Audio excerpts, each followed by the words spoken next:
So hello dear friends, आप सभी का मेरे चैनल में स्वागत है। तो आ चुका हूँ मिलकर क्लास चौथी का एसएसटी का मोस्ट इंपॉर्टेंट क्वेश्चन, सामाजिक अध्ययन पेपर का इंपॉर्टेंट क्वेश्चन। ठीक है, पीरियोडिक असेसमेंट 4 चल रहा है आपका, आवधिक आकलन 4। ठीक है, तो इस वीडियो में बने रहो, आपको पूरा का पूरा सोल्यूशन मिलने वाला है मोस्ट इंपॉर्टेंट क्वेश्चनों का। ठीक है, जो कि एग्ज़ाम में 100% श्योर है कि आएंगे। ठीक है, आप अपने बुक में से ये दो चैप्टर पढ़ेंगे। ठीक है, भारत का प्रशासन और हमारे राष्ट्रीय प्रतीक। ठीक है, ये 2 चैप्टर आप अपने बुक से पढ़ेंगे। ठीक है, इस वीडियो में पूरा एंड तक देखें, वीडियो को थोड़ा सा भी स्किप ना करें ताकि आपको पूरा का पूरा अच्छे से एक्सप्लेन हो। ठीक है, तो देख लीजिए। और पेपर फॉर्मेट की बात करें, मतलब कि पेपर में किस टाइप के क्वेश्चन पूछे जाएंगे, तो पहले बात कर लेते हैं कि क्वेश्चन नंबर 1 का जो रहने वाला है वो टिक मार्क रहेगा, रॉन्ग राइट वाला, वो वाला टिक मार्क। ठीक है, फिर अगला क्वेश्चन है एमसीक्यू रहने वाले हैं, मतलब 4 ऑप्शन रहेंगे, आपको इनमें से किसी एक पर टिक कर देने हैं। ठीक है, अगला जो क्वेश्चन है क्वेश्चन नंबर 3, क्वेश्चन आंसर रहने वाले हैं 4 नंबर के। क्वेश्चन आंसर मतलब कि सिंपल से क्वेश्चन आंसर होने वाले हैं। ठीक है, एंड क्वेश्चन नंबर 4 है नेम एंड फ़ोटो। नेम आपको बताना है और फ़ोटो। ठीक है, ये 4 मार्क्स का है, मतलब कि आपको 4 पिक्चर बनाने हैं और 4 नेम लिखने हैं। ठीक है, उनके। ठीक है, एग्जाम्पल भी मैं आगे बताने वाला हूँ, वीडियो में बने रहो। फिर क्वेश्चन नंबर 5 जो कि है क्वेश्चन आंसर पूछे जाएंगे। क्वेश्चन आंसर ऐसे नहीं, बहुत लंबे लंबे नहीं, बिल्कुल ईजी जैसे क्वेश्चन पूछे जाएंगे, बिल्कुल ईजी से। ठीक है, तो इस वीडियो में बन रहा हो, बहुत कुछ मैंने बताया है। ठीक, लीजिए कुछ इंपॉर्टेंट क्वेश्चन जो है आपके स्क्रीन पर शो हो रहा होगा, तो देख लीजिए। कुछ इंपॉर्टेंट क्वेश्चन जो है वो आपके स्क्रीन पे शो हो रहा होगा। भारत 26 जनवरी 1957, सॉरी, जो मैंने पहले वाले क्वेश्चन में बताया था ना कि क्वेश्चन नंबर 1 को कौन सा रहने वाला, टिक मार्क रहने वाला है। तो पहला जो है आपको टिक मार्क करना है या नहीं करना है वो आपको बताने वाला है। ठीक है ना, भारत 26 जनवरी 1957 को आज़ाद हुआ, नहीं, ये रॉन्ग है। हमारा भारत तो 15 अगस्त 1947 को आज़ाद हुआ था। ठीक है, अब देख लीजिए, यह है मेरी कॉम हमारे देश की मशहूर गायक है, नहीं। तिरंगे में सबसे ऊपर केसरिया रंग होता है, जी हाँ, केसरिया रंग होता है। अगला जो क्वेश्चन देख सकते हैं यहाँ पे, अगला क्वेश्चन है अंग्रेजों द्वारा भारत की पहली राजधानी कोलकाता थी। ठीक है, ये वाला जो क्वेश्चन है वो आपका एमसीक्यू में रहने वाला है, पूछ लेगा अंग्रेजों द्वारा भारत की पहली राजधानी खालिस्तान थी। तो आपको एमसीक्यू में बहुत सारे क्वेश्चन पूछ लेंगे। ठीक है, तो आपको कोलकाता पे टिक कर देना है। ठीक है, अगला जो क्वेश्चन होने वाला है अशोक स्तंभ भारत का राष्ट्रीय चिन्ह है। ठीक है, तो क्वेश्चन पूछ लेगा भारत का राष्ट्रीय चिन्ह क्या है, तो आपको अशोक स्तंभ पर ही टिक करना है। ठीक है, अगला क्वेश्चन है भारत का राष्ट्रीय खेल क्या है, हॉकी। ठीक है, भारत की सबसे बड़ी अदालत कौन सी है, सर्वोच्च न्यायालय। ठीक है, अब यह है भाईचुंग भाटिया फुटबॉल में प्रसिद्ध है। ठीक है, भाईचुंग भाटिया किस खेल में प्रसिद्ध है, फुटबॉल में। ठीक, अब देख लीजिए 26 जनवरी 1950 को भारत का संविधान लागू हुआ। ठीक, तो ये पूछ लेगा ना भारत का संविधान लागू कब हुआ था, तो ये आपको लिखना है 26 जनवरी 1950 को। ठीक है, तो बहुत ही इजी से रहने वाले अगर आपने फोकस किया मेरे बातों पे तो आप आराम से सभी की आंसर दे सकेंगे। ठीक है, यहाँ तक मैंने जो भी बताया इन सभी को देख लीजिए, चेकआउट कर लेना दोबारा से अगर आपने वीडियो नहीं देखा अभी तक तो। ठीक है, अगला जो है भारत का राष्ट्रीय फल, फूल, पक्षी और खेल, हमने जो बताया था ऊपर में आपको चैप्टर, ये वाला कहाँ गया, एक सेकंड, ये वाला, हाँ, हमारे राष्ट्रीय प्रतीक, ये वाला पढ़ लेना, ज़रूर पढ़ लेना। ठीक है, भारत का प्रशासन वाला, भारत का प्रशासन में कौन सा क्वेश्चन पूछा जाएगा, पूछा जाएगा कि भारत में चुनाव प्रणाली किस तरह का है। ठीक है ना, वही तो भारत का प्रशासन पढ़ लेना, बहुत इंपॉर्टेंट है वो भी चैप्टर। तो अब बात करते हैं कि भारत का राष्ट्रीय प्रतीक क्या है। तो आपको इन सभी का ना फ़ोटो बनाना है, ये याद रखना एग्ज़ाम में।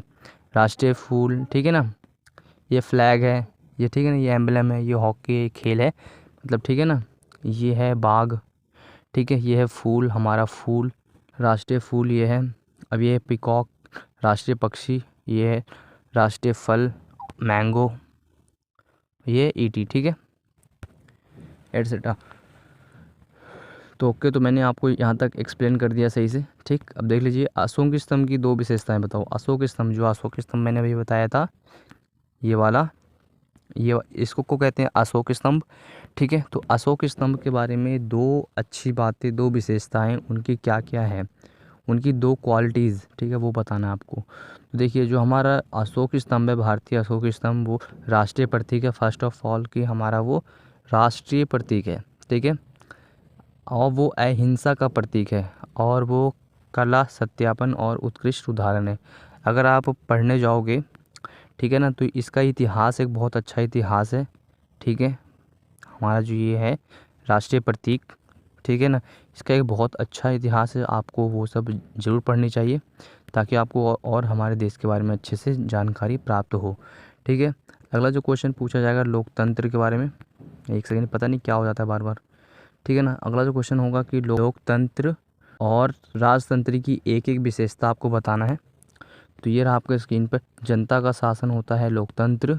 लोकतंत्र में सरकार की शक्ति जनता में निहित होती है। जी हाँ, बिल्कुल, अगर जनता जिसको चाहे वो उसको सीट पर बैठा सकती है, ठीक है। तो ये बहुत ही इम्पोर्टेंट चीज़ है कि लोकतंत्र है वो लोगों का शासन है, ठीक है। अगला जो है राजतंत्र, ये क्या है? ये उत्तराधिकारी, अगर आप राजा के बेटे हो तो आप राजा बनोगे, ठीक है। राजतंत्र में राजा या रानी का पद वंशानुगत होता है। जी हाँ, बिल्कुल, अगर आप किसी और कंट्री का देखोगे तो वहाँ ना वंशानुगत ही पद होता है, ठीक है ना। तो इसलिए राजतंत्र हमारे भारत में तो अभी नहीं है और ना ही ये होना चाहिए। हमारे भारत में क्या है? लोकतंत्र सही है, लोकतंत्र अच्छा है हमारे देश के लिए। और ये जो राजतंत्र है ये हमारे भारत में भी था, पहले था, जैसे मुगलों का शासन हुआ था तब भी था, ठीक है ना। तो इसलिए लोकतंत्र सही है राजतंत्र के हिसाब से, ठीक है। तो मैंने एक्सप्लेन कर दिया, लोकतंत्र में लोगों का शासन, राजतंत्र में जो होता है वो होता है वंशानुगत होता है, ठीक है ना। राजा के बेटे हो तो आप ही राजा बनोगे, कोई और राजा नहीं बनेगा, इसमें ये होता है राजतंत्र में। बट लोकतंत्र में ऐसा नहीं होता है। लोकतंत्र में जो भी लोग वोट देंगे वही प्रधानमंत्री बनेगा, वही मुख्यमंत्री बनेगा, ना कि मुख्यमंत्री का बेटा ही मुख्यमंत्री बनेगा या फिर प्रधानमंत्री का बेटा ही प्रधानमंत्री बनेगा, ऐसा नहीं है। हम जिसे वोट देंगे, इसको अधिक वोट मिलेंगे, ठीक है ना, उसे ही वहाँ का प्रधानमंत्री, वहाँ का मुख्यमंत्री, वहाँ का एमएलए, जो भी है, सरपंच, ठीक है, पार्षद, वो सब बनाया जाता है किससे? वोट से, ठीक है। तो वोट बहुत इम्पोर्टेंट है, एक वोट एक मोल, ठीक है, बहुत ही ज़रूरी है। तो मैंने आपको बहुत ही अच्छे से इन बातों को एक्सप्लेन कर दिया है, राजतंत्र और लोकतंत्र, ठीक है। थैंक यू इस वीडियो को देखने के लिए, आप लोगों ने इतना तक देखा, सपोर्ट किया हम लोगों को। आप थोड़ा सा और सपोर्ट कर दो कि आप थोड़ा सा एक पेमेंट कर देना, थोड़ा सा, कुछ नहीं, आप जो मर्जी पेमेंट कर देना। मैं कोई ना फिक्स नहीं कर रहा हूँ कि हाँ हाँ आप इतने ही पे करो, आपको जो मन करे, ठीक है, मुझे पे कर देना, ठीक है, इस वाले QR कोड पर, ठीक है। इसको अभी स्कैन करो या फिर स्क्रीनशॉट ले लो या फिर फ़ोटो खींच लो, ठीक है। मुझे सपोर्ट चाहिए, मुझे कुछ पैसे की ज़रूरत है, ठीक है, ताकि मैं अच्छे से अच्छी इक्विपमेंट ले सकूं, ठीक है। तो मैंने आपको पूरे अच्छे से पूरा का पूरा एक्सप्लेन किया है। Thanks for watching this video, मिलते हैं नेक्स्ट पेपर सॉल्यूशन के साथ। Okay, bye.